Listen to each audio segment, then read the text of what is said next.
On a vu que le Hummer en vrai c'était vraiment loin d'être ridicule aussi les gars. Enfin aussi, on compare pas au Clagé qui est vraiment une épave en fait à faire du franchissement. On va dire franchement la vérité les gars, un Clagé c'est pas fait pour ça, c'est vraiment fait pour être avec Dubaï avec des poufs à l'arrière. En tout cas le Hummer H1 il se débrouille vraiment pas mal. La seule contrainte qu'il a aujourd'hui c'est qu'il a pas les mêmes pneus que les gars.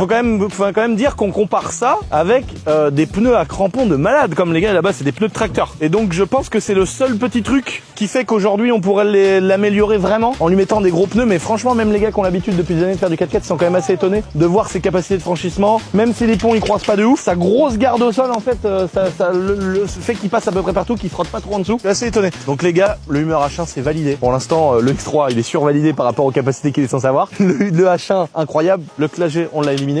Maintenant les gars, je pense qu'il faut qu'on passe sur du sérieux. On va essayer la mule avec 6 roues motrices et le buggy où on peut bloquer les ponts.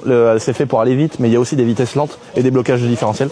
On monte dans les deux engins et là on va les essayer parce que là normalement c'est ceux qui vont se débrouiller le mieux. C'est parti.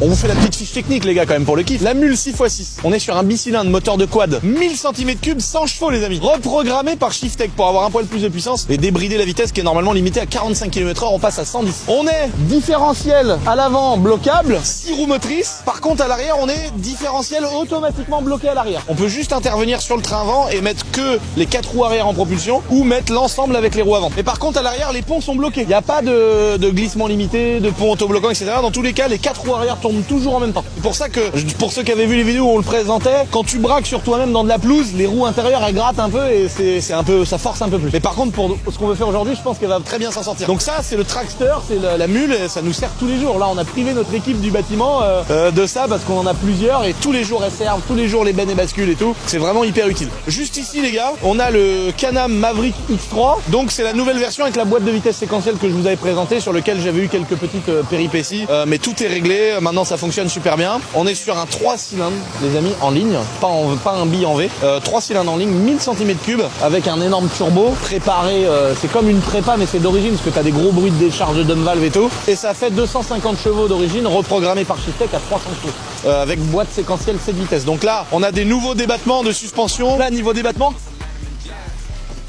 c'est énorme. Donc tu peux vraiment foutre l'anneau dans le sol. Et ça là, cette pièce là, des fois elle remonte jusque là. Donc t'as un débattement de malade. Et tu peux aussi la mettre en vitesse lente, vitesse rapide, 4 roues motrices propulsion, bloquer les différentiels. Tu peux tout faire. Il y a vraiment tout un tas de trucs. En plus vu que c'est le nouveau, t'as l'écran en fait au milieu où t'as toutes les infos, comment verrouiller, déverrouiller les différentiels, le volant avec multifonction. Il y a même les gars le CarPlay. Ça paraît fou mais c'est vrai. Bah là on va partir avec nos deux engins Can-Am. On va suivre les gars avec leur 4x4. C'est parti.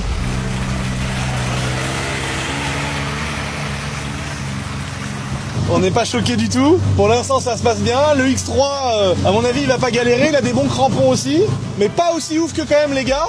Ça passe bien. Les croisements de pont, bah il y en a pas, je pense. Ah, là, à mon avis, le buggy devant, Hugo, regarde, à mon avis, croisement de pont, ça n'existe pas.